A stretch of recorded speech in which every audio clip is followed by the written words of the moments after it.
aka Project Hotline. So we're gonna be talking about her. I actually love this character so much.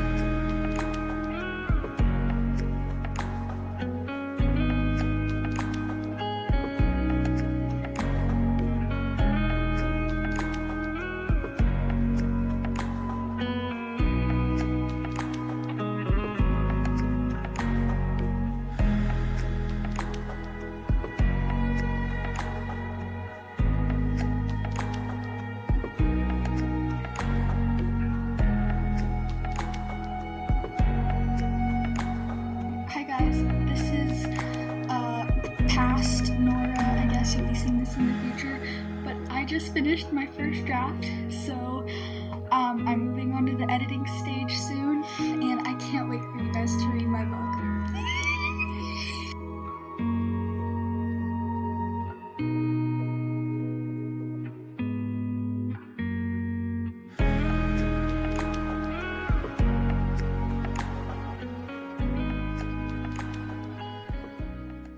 I can't believe I did it. My book is published. I still can't believe this is real. Like, how have I come this far? My book has been published. I'm saying it and I still can't believe that it's reality.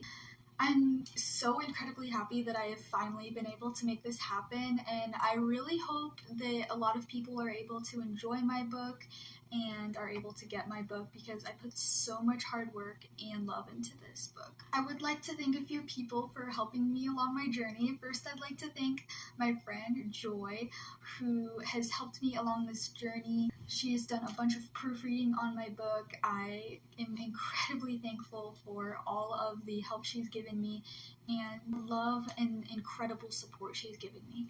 I'd also like to thank my other friend. I don't think she wants her name mentioned, but I think she knows who she is. She'll probably see this video. Thank you so much, my friend, for doing late night calls and listening to me yap about my book for like hours on end and sending you little snippets to read. I thank you so much for your support. I'd also like to thank my sister. I've told her a lot about it, and I'm incredibly grateful for all the support and love she's given me. So I wanted to make this little video after I published my book, just to kind of have like a little writer chat, I guess. As you saw at the beginning of the video, I showed my little writing journey. There wasn't a lot because I feel like I didn't do, even though I feel like I did do a lot of writing vlogs, I feel like there weren't a lot, so I put in as much footage as I could find. But first, in this little writer chat talking about my book, I'd like to discuss the process of how I published my book. First, some tools I used were I did use Google Docs to write my book. It was very helpful. I know a lot of people use other apps, but I think this was what worked best for me, and it was really nice. I also used Pinterest as my main inspiration. I did make like a little Pinterest board, which I will link in the description. I think I made it public a while ago, maybe like a month ago, but it is up there and you can go check it out. It is like a little mood board I used for inspiration. And I also used Notion, which is a little organizational app where you can use it as like a calendar, a habit tracker, a planner. You can use it for so many different things. And I used it mainly for my writing because I basically planned out the entire book there. Like Google Docs was what I did the writing in, but Notion, I planned out the plot, made the character profiles, planned out the chapters and scenes, and did all of that good stuff.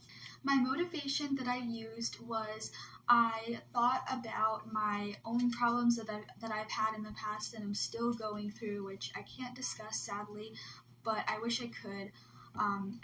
That was one of my motivations. I also thought about all the people that were waiting for my book, because I know I already had for a while people in my comments saying, oh my gosh, what book is this? Or like, when is this coming out? When is this published?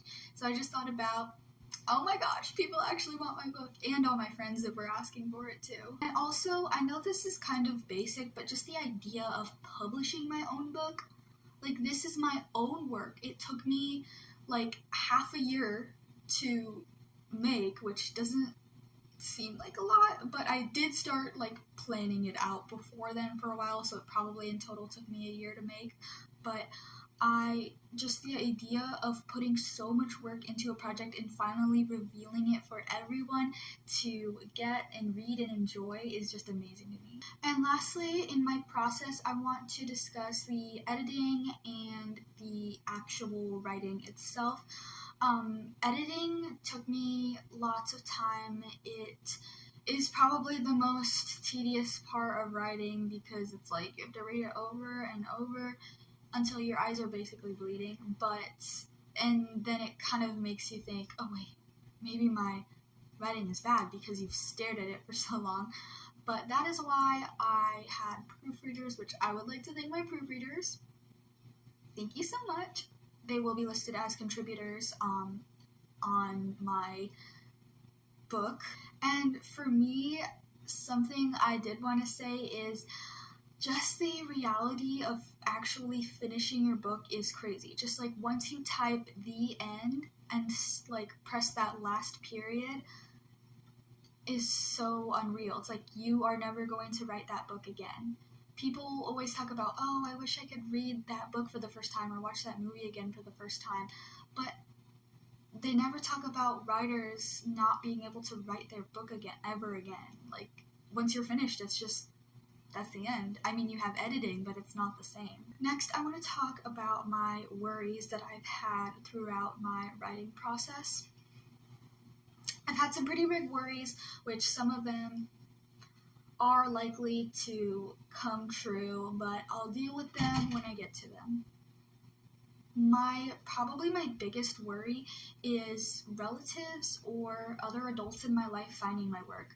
I honestly don't really care if my friends find my work because I know they'll be really supportive and sweet about it, but I'm really scared about my teachers, relatives, or other adults in my life finding my published work, because I know some of them have really strong opinions on some of the topics I have in my book, and they're probably going to disown me from their life. So I've just been really, really scared about that because I'm pretty sure some of them have found my channel before. And I just in general don't want them to read it because it's really a way for me to express my creativity, and I just don't want to feel the pressure and boundaries of their eyes being laid on it, something that is so dear to me. It just makes me uncomfortable. I don't know if that makes sense. Another one of my worries, one of the lesser ones, is losing motivation and not finishing the book. I did lose motivation a lot of times throughout writing this book because my goal was that I'm not going to start any of my other projects until I finish this one, because I didn't want to get distracted. I didn't want to get my mind all mixed up. So I was like, I'm just going to work on this one. So a lot of times I would just sit there at my computer and do nothing because I wanted so bad to start on my other projects, and I was so unmotivated to write. And one of my other worries was that I wouldn't sell well, which I know I'm probably not going to sell that well because I'm a pretty small creator and I don't have a lot of fans. So I know that I'm probably not going to have any for a while, but that's why I'm starting young. So by the time I truly do want to make this maybe a full-time job, I don't know, guys, I'll have enough income. But my fear is that I'm not going to sell any at all. I want to at least sell a few, but I'm worried that I'm not going to get any out. Or in general, facing criticism from the public, just saying my book is terrible, because I myself have had like some controversial opinions about books and like some criticism, and I'm thinking, ooh, I hope nobody thinks that about my book. That's pretty much it for all of my worries. I had some lesser ones, but we're not going to discuss those because I wanted to talk about the main points. Let's talk about the book itself. So my book, Happy Hotline, It feels so weird to say because I've censored myself and just been saying Project Hotline through all my videos, but now saying Happy Hotline, I'm like, that feels weird. But yes, let's discuss Happy Hotline. So the main story and plot, I'm obviously not going to be discussing any of the plot twists or the ending here because I don't want to spoil it for you guys. If you want to know what happens, you gotta go find out for yourself and buy my book. But the main story is of Molly Campbell, who is a young teenage girl that is struggling with depression and loneliness. She has been struggling with this throughout high school, and she eventually finds something that she thinks is going to help her. She hasn't thought of this before, and she finds something that might be a light in the darkness. I really want to say, I don't know if this is anyone, but I know it's normal in your synopsis or description of your book to say that what the inciting incident is because people want to know what's going to happen in the book. But I feel so like, I don't know, I don't want to say the inciting incident because I want people to like be surprised when it happens. So skip to this timestamp if you don't want to know what the inciting incident is, but I just want to say it real quick for those who are okay with me spoiling the beginning for them. So what happens is she calls a depression hotline called Happy Hotline. That's why the book is titled that. And it ends up putting her in a very, very dangerous situation that she has to learn how to survive.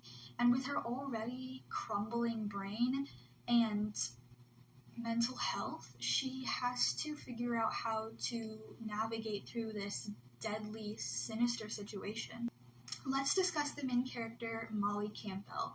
I really love how I wrote her. She is just such a beautiful and interesting character. Now, I do want to say that I don't have depression, so although some of this stuff kind of is based off my own troubles, I don't have depression. Let's make that clear, okay? But Molly does, and I think it's very interesting how her mind works. If you read through the book, it's just very interesting how she kind of fights with herself in her brain, overthinks a lot, and questions herself, or even questions reality. I also want to talk about why this book is so important to me and what it means to me. So I don't want anybody to think, oh my gosh, are you okay? After reading the book and thinking that I'm basing it purely off myself, because that's not true. I actually based it on a song, which if you've watched the trailer, or if you haven't, go check it out. I'll link it in the description, or you can just go to my channel to find it. But if you notice in the Happy Hotline trailer, it is, at the end, I play the song Baby Hotline by Jack Stober. That is mainly what the book is based on. It's based on that and a few other places of inspiration I found, but mostly on the song, which is very cool. So go listen to the song as well, and you'll find some connections to the book. But in summary, what this book means to me is a collection of my own thoughts and ideas about mental illness and the effects it has on teenagers and how it can truly destroy people. And you can find more about what my thoughts are on it or what it truly means to me if you buy my book and you look at the dedication. I'm pretty sure I did put the dedication in my writing vlog number 4, the video I posted before this. If you want to go check that out, I'm pretty sure I put the dedication in there. But if you want, you could just buy the book. I mean, you could just buy the book. And speaking of the book itself, if you're wondering where to get it and if you want to buy it, I will link it in the description of this video, or you can find it now in my bio of my channel. So go check that out. Go see it. Or if you need more motivation to buy it, go watch the trailer. Do it. That's pretty much it for my little writing journey video and the little discussion I wanted to have about my published debut horror novella. But before I do the outro, I did want to say, now that the book is published and everything's in place, I'm ready to start my new projects. I actually already have started them and started developing them, but I'm going to reveal them to you guys in my next video, so stay tuned for that because I'm going to be doing a little writer chat. So in conclusion, thank you so much to everyone that aided me in writing my book and supported me, and I'm so thankful. Of course, my biggest supporter is Jesus. I love being a Christian, and of course I have to thank God. Thank you so much for watching. Bye! Baby hotline, please hold me close to you. Baby flatline, still time to do it too. Baby snack time.